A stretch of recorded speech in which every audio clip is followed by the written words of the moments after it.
Gravity explains the motions of the planets, but it cannot explain who sets the planets in motion. What we know is a drop, what we don't know is an ocean. Gravity explains the motions of the planets, but it cannot explain who sets the planets in motion. Live your life as an exclamation rather than an explanation.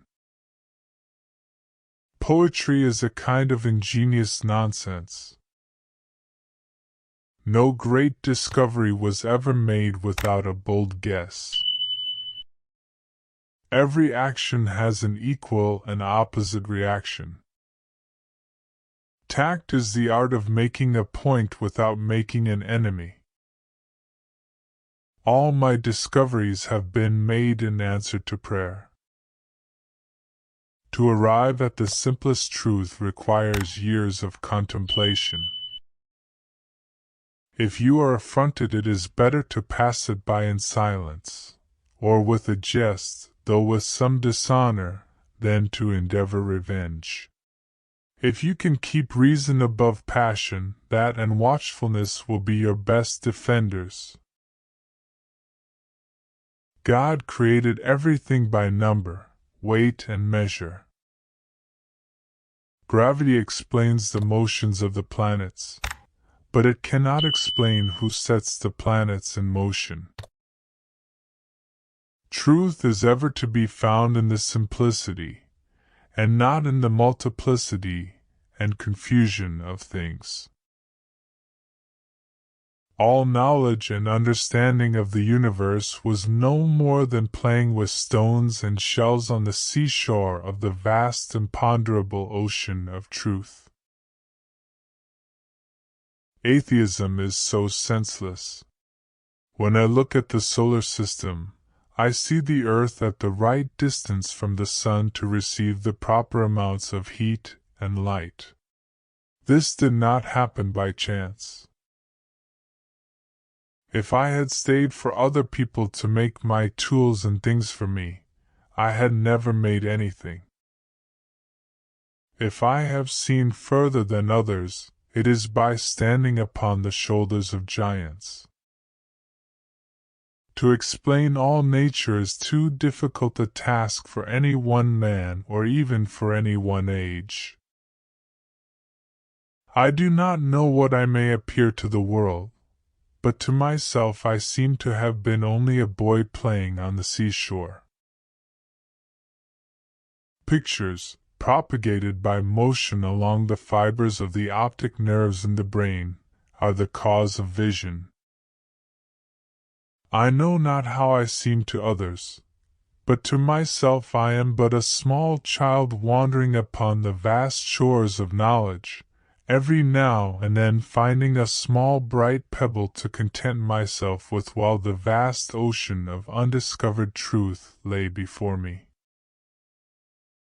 I can calculate the motion of heavenly bodies, but not the madness of people.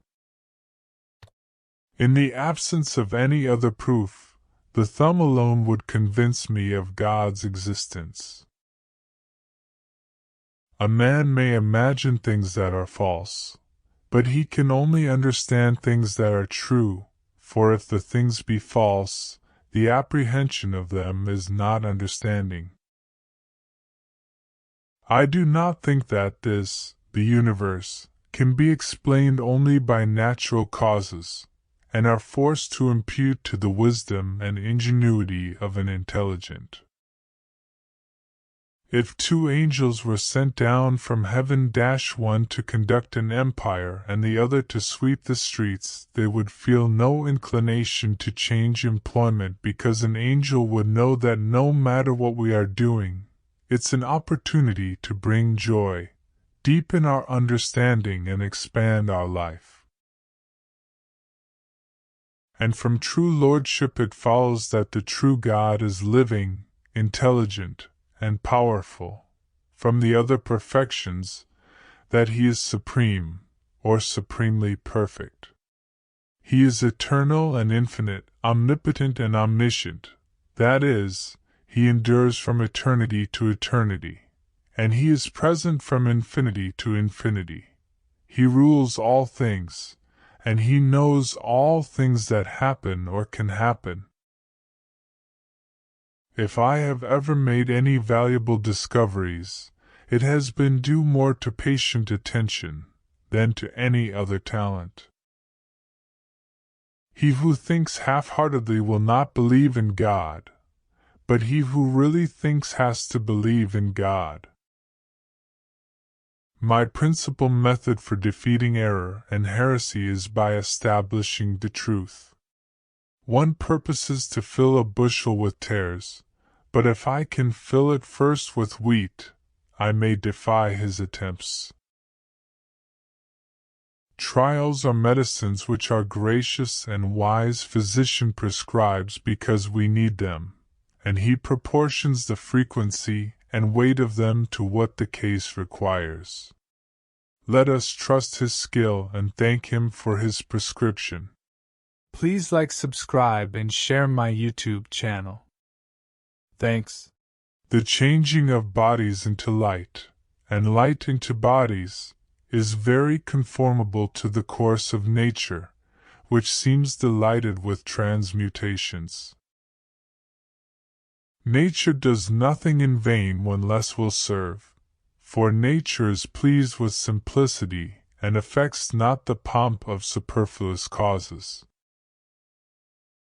The wonderful arrangement and harmony of the cosmos would only originate in the plan of an almighty omniscient being. This is and remains my greatest comprehension. I understood. I have understood. I do understand. Please like, subscribe, and share my YouTube channel. Thanks.